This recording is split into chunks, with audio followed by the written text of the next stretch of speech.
బొజ్జ దేవేందర్ 16 తారీఖున వచ్చి మా మీద ఎలిగేషన్ చేస్తే తొలి వెలుగు నుంచి మీ దగ్గర నుంచి ఇక్కడ నుంచి నాకు అడిగితే ఫోన్ చేసి అప్పటికప్పుడు మాట్లాడినా నేను రావడానికి సిద్ధంగా ఉన్నానని చెప్పినాను. కాకపోతే నేను రిటైర్డ్ 30 తారీఖు అయినా కాబట్టి సెకండ్ నుంచి ఆ అపార్ట్మెంట్ ఉండుట్లా నా ఫ్రెండ్స్ నా మిత్రులు ఆయన బాధితులు అప్పుడప్పుడు పోలీసులు వాళ్ళు వీళ్ళు వస్తే ఈయన పాలు పోక అక్కడికి వెళ్ళి పరారై వచ్చిండు. ఆయన అంతకుముందు పోలీస్ స్టేషన్ పిలిపించి అక్కడ జీఎస్ ప్యాలెస్కి పిలిపించి నా మీద ఒక ఎలిగేషన్ క్రియేట్ చేసిండు. ఈయన తుపాకీ బట్టి బెదిరిస్తున్నాడని ముందు యూనిఫామ్ పెట్టిండని యూనిఫామ్ సేఫ్టీ సెక్యూరిటీ పర్పస్లో నాది ఇల్లు అన్నప్పుడు నేను బరాబర్ నేను అనడానికి నేను ఆధారాలు ఆయనకి ఇచ్చిన ప్రతిదీ డబ్బుది ఆ స్టేట్మెంటు ఆ కొలాబరేట్ ఎవిడెన్సు ఆయన నా ఇంటికి వచ్చింది తీసుకుపోయింది. ఆయన మాట్లాడింది కూడా కాల్ లిస్ట్ తీస్తే ఏ డేట్లో వచ్చి ఎవరెవరితో మాట్లాడి ఏ రకంగా డబ్బులు తీసుకున్నది అన్నది ప్రతిదీ ఆయన సంతకం పెట్టింది. ఇక్కడ టెస్ట్ చేస్తారు, ల్యాబ్ టెస్ట్ చేస్తే వెళ్తుంది. ఈయన సంతకం కాదా, ఈయనది ఆ డబ్బులు తీసుకున్నది ఆయన చెక్ ఇచ్చిన వాళ్ళు ఇప్పించిన డబ్బు ఆ చెక్కు నాది కాదు, చెక్కు దొరికితే ఒరిజినల్ చూపెట్టాను అన్నాడు. జిరాక్స్ ఉన్నదంటే ఇప్పుడు చెక్కు ఒరిజినల్ దొరికింది, రా మాట్లాడు, ఆ చెక్కు నాదా నీదా తెలుస్తుంది. ఇంకో చెక్కు కొటక్ మహీంద్రా నుంచి 1,50,000 రూపాయలు పలాని 24-21 డేటు 6 డ్రా చేసింది. మీకు ఆ వ్యక్తి ఎవరు పరిచయమా, ఆయన తీసుకొనిరా. ఇంకో 2 లక్షల రూపాయలు తీసుకున్న వ్యక్తి ఓం సాయి కిరాణం అని వరంగల్ అని చూపెడుతున్నావు, డ్రా చేసినావు, ఆయనకి ఇచ్చి ఏ కమిషన్ ఈ వీడియో ఆడియో ఎవిడెన్స్లు అంటావు. నేను 2% ఇచ్చి తీసుకున్నా సార్. ఏంది సార్, నేను కిరాయి కన్నది లేదు. ఆ అసంభవం కిరాయి కన్న సంభవం రెంటల్ అగ్రిమెంట్ రెంటల్ అగ్రిమెంట్ నేను ఆ ఇంటిలోకి వెళ్ళినప్పటిది ఆ పుస్తకం బుక్కు నాది, అదేమంటారు ఇది ఆల్బమ్, ఆ ఆల్బమ్ చేసినాడు. నువ్వు లేవా? ఆడబిడ్డ కట్నం పెట్టినట్టు నీకు ఎవరు పెట్టి, నీ ఆడబిడ్డలు వచ్చినా నీ భార్య తరఫు ఆడబిడ్డలు వచ్చినా మేము పెట్టినాం. నీకు అందులో గృహప్రవేశం అని రాసిలేదా? నీకు యజ్ఞం చేసినప్పుడు అందులో నీకు దాంట్లో మేము ఆవులాగం జొరగొట్టినాం. నువ్వు హిందూ సాంప్రదాయ ప్రకారంగా ఆవులాగం జొరగొట్టి సత్యనారాయణ వ్రతం చేసి ఇవన్నీ మీరు ముందు జాగ్రత్తగా ఉండి మోసం చేసిన ఇంట్లో అయ్యగారు ఉంటాడు పైన ఆయనని పిలిపిస్తా అంటే ఆయనకు మంత్రాలు రావు ఏం రావు అని చెప్పి ఆయన అద్దాను. మళ్ళీ నా మీద లేనిపోని ఎలిగేషన్స్. ఈయన ఆదిలాబాద్కి వెళ్ళి వచ్చాడు, మాకు మంత్రాలు చేపిస్తున్నాడు, మా పానం ఎట్లా అయిపోయింది, నా భార్య ఎట్లున్నది, నా పిల్లలు ఎట్లా అవుతుంది, నేను ఎట్లా అవుతున్నా ఆ మేడం దగ్గర వచ్చేప్పుడు నేను మంత్రాలు సంత్రాలు నేను నమ్మ నీకు చెప్పి నేను December 24th ఇనాగ్రేషన్ చేసినాను. ఆయన చెప్పిన డేటే ఆయన చెప్తాడు తప్పు. September 2nd చాబీ ఇచ్చిన అని చెప్పి నేను చాబీ ఇచ్చింది పోయింది, అవన్నీ పెయింట్స్ వేయించినాయి, 17 రోజులు రంగులు వేయించాడు ఉన్నాయని ఎవిడెన్స్ ఉంటాయి కదా. నాకు 12 డిసెంబర్కు చాబీ ఇచ్చింది. ఆ 10వ తారీఖు నాడు నీ కింద అవన్నీ సాఫ్ చేయించి అంతకుముందు సాఫ్ చేయించడానికి 38,000 నేను SBI బ్యాంకు ద్వారా ఇచ్చిన పైసలు ఆ డేట్లు అన్నీ ఉన్నాయి సార్. నమ్మకంగా నాకు ఆ పేపర్ రాసింది ఉన్నది కదా, నేను ఇల్లు అమ్మిన దానికి అని చెప్పి పైసలు తీసుకున్నాయని సార్. ఒరిజినల్గా సార్ నమ్మక ద్రోహం చేస్తా అంటే నీకు అత్యవసర పరిస్థితులు ఆదుకున్నాం, అది జల్లదన్నప్పుడు నా పైసలు నాకు ఇస్తా అని చెప్పి ₹1.5 కాడికి ఇస్తాను అన్నావు. అది పోలీస్ స్టేషన్లో మాట్లాడుతూ 10,000 కిరాయి కట్ చేసుకుంటామన్నావు. ఇది ఎంతవరకు సమంజసం? అక్కడ 5 సంవత్సరాల క్రితమే 10,000 కిరాయి లేదు నీకు, 10,000 అది అన్నీ కట్ చేసుకో. ఆ 16 లక్షలకు ఎన్ని ఇంట్రెస్ట్ చేస్తావు వచ్చాయి నీ ప్రకారం లా ప్రకారంగా అడ్వకేట్ కానీ అడ్వకేట్ని పట్టుకొని వచ్చినావు. ఆయన ఇదంతా తాగి మాట్లాడింది రికార్డెడ్ ఉన్నది, ఇది వినిపిస్తే ఇది తాగి మాట్లాడవచ్చు. ఒకరోజు మాట్లాడుతావు, తాగి 2 రోజులు మాట్లాడుతావు, 3 రోజులు మాట్లాడుతావు. ఎన్ని రోజులు తాగి మాట్లాడుతావు? ఎంతవరకు సమంజసం? ఏం అధికారాలు ఉన్నా ఫేస్ టు ఫేస్ అయినా నచ్చిండా? నేను ఆయన ఫేస్ టు ఫేస్ పోయినా అధికారం ఉపయోగించి ఆయన మీద ఏమన్నా కేసులు పెట్టి లోపటైపించినా, ఏమన్నా కేసులు ఎఫ్ఐఆర్, ఇది సివిల్ కేసు అంటాడు. నువ్వు ఇచ్చిన చెక్కు ఇది 65D ప్రకారంగా BSA భారతీయ సాక్ష్య అధినాయ ప్రకారంగా నేను ఎఫ్ఐఆర్ చేపిస్తే ఎఫ్ఐఆర్ అవుతుందా కాదా మీరే చెప్పండి. లా ప్రకారం తెలుసుకోండి, నా ప్రకారం కాదు. మీ ప్రకారం తెలుసుకోండి, ఆయన ప్రకారం తెలుసుకోండి. మీరు చెప్పండి ఆయన ఆత్మహత్యకు 2-3 సార్లు ప్రయత్నించింది అనేది ఆయన ఆరోపణ. మొన్న కూడా ఆయన అదే మాట్లాడుతున్నారు. నేను ఏం చేసినా ఆత్మహత్యకు? కొడుకు ఆరోగ్యం బాగాలేదు, వాళ్ళ ఆస్తులను కూడా అమ్ముకొని ఇవ్వకుండా అడ్డుపడుతున్నారు మీరే. నేను అడ్డుకోవడానికి నీ దగ్గర ఏమున్నది, ఏం ఆస్తున్నదని అమ్ముకుంటావు, నీ దగ్గర ఏమున్నదని అడ్డుపడ్డ? రైసా మేడం దగ్గర 53 లక్షలు తీసుకొని చేయలేదంట, అదొకటి ఎలిగేషన్. ఈ నువ్వు కొన్న ఇల్లు 20 లక్షలకే కొన్నావు కదా, 36కి అమ్ముకున్నావు. బ్లైండ్ వాళ్ళకి మోసం చేసి నీకున్న ప్రాపర్లో ఒక టేపు ఒక మ్యాపు అక్కడ 10 మందిని కూర్చొని పెట్టుకుంటావు. మేము పెట్టించిన కార్ వాషే కదా నీది, మేము ఇచ్చిన పైసలే కదా. దాంట్లో కూర్చుండి 10 మందితో కూర్చుండి కార్ వాష్ పెట్టుకొని అందుకే నీకున్న ఇల్లే 2007 తీసుకున్న 5,90,000 ఇప్పటిదాకా దాన్ని కట్టకుండా దాన్ని అమ్ముకొని వెళ్ళకుండా నీకున్న ప్రాపర్టీస్ ఏంది? రియల్ ఎస్టేట్ కాదు, రియల్ ఎస్టేట్ ఉత్త రీలే బుస్ కంపెనీ. ఎంతమందిని మోసం చేసినావు నీ దగ్గరకు వచ్చి ఆ కార్ వాష్ సెంటర్లో కూర్చున్న 10 మందితో కూర్చుండి. మీరు ఎంత ఇచ్చారు సార్ మొత్తం పైసలు? పేపర్ ఉన్నది కదా, డాక్యుమెంట్ ఈస్ పక్కా దాంట్లో డాక్యుమెంట్ ఎంత ఉంది అమౌంట్? సార్. దాంట్లో ఎంత ఉంది? ఎంత దాంట్లో 14 lakhs రాసి ఉన్నది, 1 lakh చెక్ ఉంటుంది, వేరే వాళ్ళ దగ్గర ఇప్పించింది. ఒకటేసారి ఇచ్చారు sir? Date wise date wise ఉన్నాయి, డేట్ వైజు. అందులో నువ్వు తీసుకున్నది ఏ లెక్క ప్రకారంగా కొన్ని పైసలు 10 మంది ఎస్ఐల ముంగట ఇచ్చినాం. ఆనాడు ఇంత స్వీట్ తినిపించినాం. ఆనాడు నీ భార్యాభర్తలు నా ఇంటికి వచ్చిండ్రు, వాళ్ళందరూ ఎవిడెన్స్ ఇవ్వలేదు పనికిరాదు. దేవేందర్ అన్నటోడు, దేవేందర్ రాజు అన్నటోడు ఆయన రాజేనా? ఆయన మాట నీ చెక్కు చెల్లది, నువ్వు మాట్లాడిన మాట చెల్లది, నీ పేపర్కి విలువ లేదు.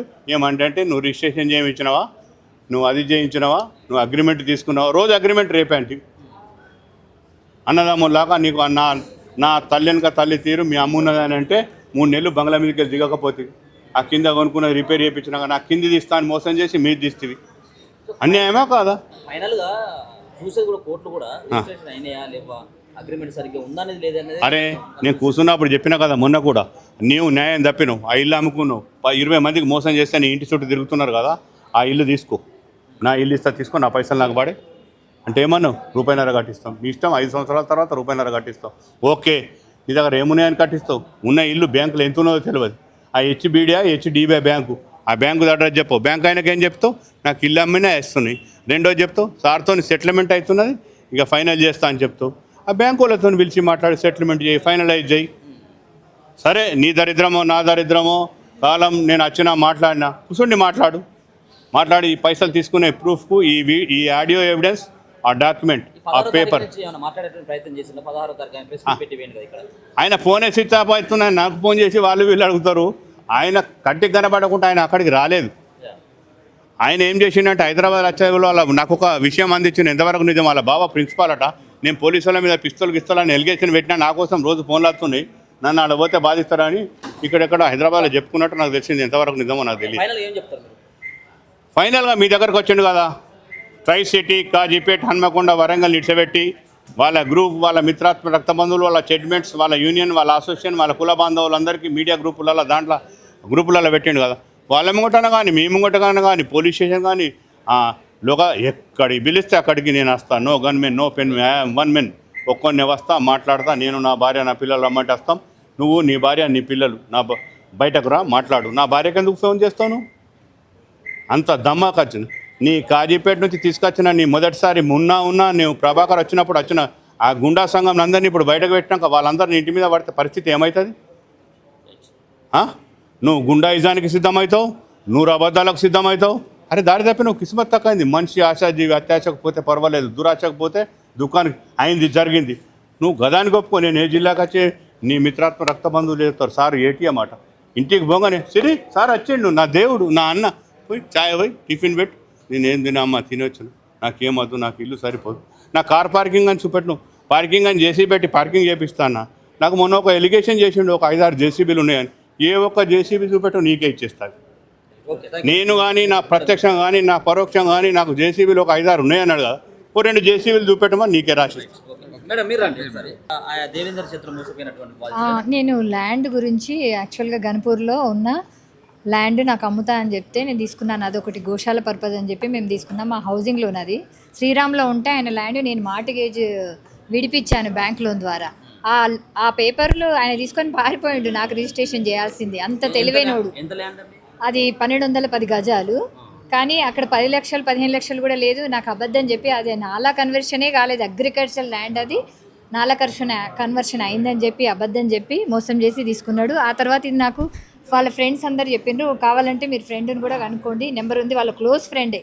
ఆ తర్వాత వాళ్ళ ద్వారా తెలిసింది దేవేందర్ వాళ్ళ క్లోజ్ ఫ్రెండే, నెంబర్ ఉంది, కావాలంటే మీరు కాల్ చేసి కనుక్కోండి ఎంత దొంగ అనేది. ఒకసారి చేయండి, మీ దానికి ఒకసారి చేయండి.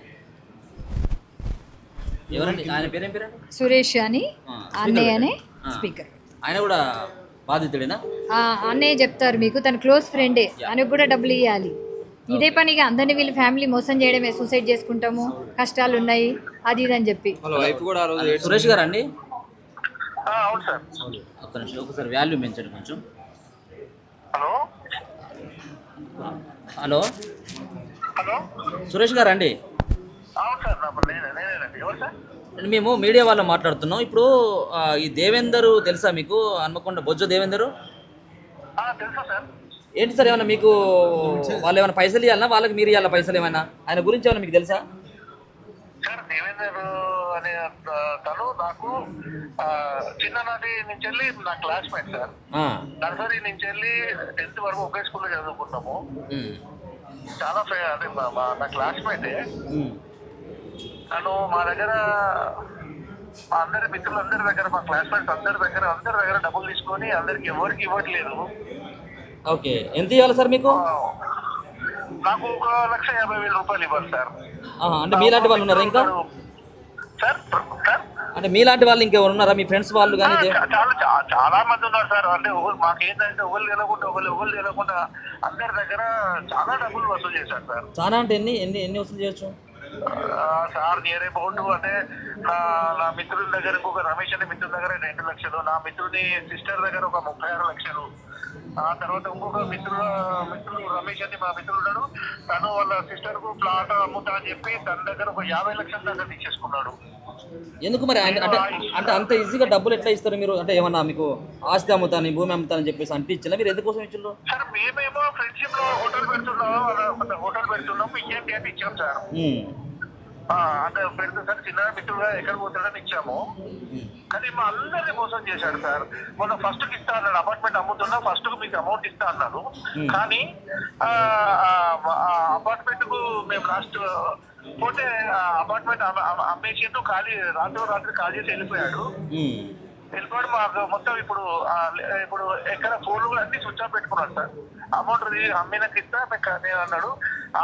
మొత్తం ఇల్లు ఖాళీ చేసి ఎక్కడికి వెళ్ళాడో కూడా తెలుసు. రాత్రి ఇల్లు అక్కడ అపార్ట్మెంట్ ఎంక్వైరీ చేస్తే రాత్రి వచ్చి ఇల్లు ఖాళీ చేసి వెళ్ళిపోయిందని అపార్ట్మెంట్ వాళ్ళు చెప్పింది. కేసు పెట్టిందా ఏమన్నా మీ ఫ్రెండ్స్ మీరు ఎప్పుడైనా పెట్టినాం సార్. మేము సార్ కేసు పెట్టినాం సార్. మేము పెట్టుడు కదా సార్, తనే మా మీద కేసు పెట్టిండు. మమ్మల్ని పైసలు ఇవ్వని చెప్పి ఇబ్బంది పెడతానంటే మేము సుబేదారి పోలీస్ స్టేషన్ కు మేము పిలిస్తే పోతే మాకు ఇట్లా డబ్బులు ఇవ్వాలి సార్ అని చెప్పి మేమే పోతే వాళ్ళు మా దగ్గర ప్రామిసరీ నోట్లు చెక్స్ చూసి నువ్వు డబ్బులు ఇవ్వాలి కదా, ఇప్పుడు నువ్వు ఎందుకు నువ్వే మళ్ళీ వాళ్ళ మీద ఎందుకు కేసు పెట్టినావు అంటే సార్ నాకు ఇప్పుడు డబ్బులు వెళ్తలేవంటే ఎప్పుడు ఇస్తావు అంటే మళ్ళీ నాకు ఈ టైంకి ఇస్తా అని చెప్పాను సార్. ఇళ్ళమ్మకి ఇస్తా అన్నాడు. కానీ ఇళ్ళమ్మకి ఇస్తా అన్నాడు నాకు చెప్పకుండా చేయకుండా ఖాళీ చేసి వెళ్ళిపోయారు సార్. Right thank you. ఇప్పుడు మీరు మీ పేరు ఏం పేరు అన్నారు? రజిత గారు. ఇప్పుడు మీ బంధువులు ఎవరో ఐఏఎస్ ఐపీఎస్ ఉన్నారు, వాళ్ళతో మీరు బెదిరిస్తున్నారు అని చెప్పేసి ఆయన మాట్లాడడం జరిగింది. ఏంటిది? మా అన్నయ్య కూతురే ఐపీఎస్, కానీ తను న్యూలీ జాయిన్డ్. ఊరికే ఆ పేరు అడ్డం చెప్పుకొని అదొక డ్రామా అండి. అసలు తనకేం తెలియదు, తను ఇంకా ట్రైనింగ్లోనే ఉన్నది. ఊరికే ఏదో విధంగా వీళ్ళని భయపెట్టాలని అదొక ప్లాన్. ఇద్దరు భార్య భర్తలు అదొక ప్లాన్. ప్రతి చోట ఇదే చేస్తున్నారు వాళ్ళు. ఏదో ఒకటి సూసైడ్ ప్లాను, ఇదో ప్లాను, అదో ప్లాను, లేదా వాళ్ళ ఎంప్లాయీస్ అయితే వాళ్ళని బంధం చేయడం, ఇదే వాళ్ళది ఒక ట్రిక్ ఇదంతా.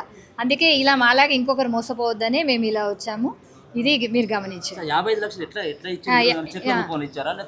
అన్ని ఆన్లైన్ ట్రాన్స్ఫరేనండి. నాకు హౌసింగ్ లోన్ ప్రొసీడింగ్సే డైరెక్ట్ ఆయన అకౌంట్లోకి వెళ్ళాయి. అగ్రిమెంట్ కూడా ఉంది. ఇప్పుడు ఏ ఇయర్లో ఉండేది? 2023. విడతల వారిగానే మీరు కూడా ఇచ్చారా? విడతల వారిగానే ఇచ్చాము. కానీ అన్ని ఆన్లైన్ ట్రాన్స్ఫర్సే ఉన్నాయి. ఏవి నాకు ఇయ్యలేదు అని అబద్ధం చెప్తున్నాడు.